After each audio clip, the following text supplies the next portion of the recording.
Hi mummy daddy, happy anniversary. ఇప్పటికి 1 year అయిపోతుంది కలిసి.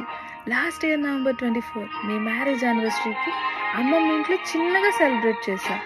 అదే చాలా తక్కువ అనుకున్నా, కానీ ఇప్పుడు అలా సెలబ్రేట్ చేయడానికి కూడా లేనంత దూరంలో ఉన్నా.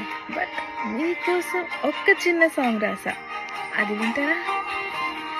మీరు లేకుండానే ఉండలేను, ఈ చిన్న జీవితానికి అతను వీరు.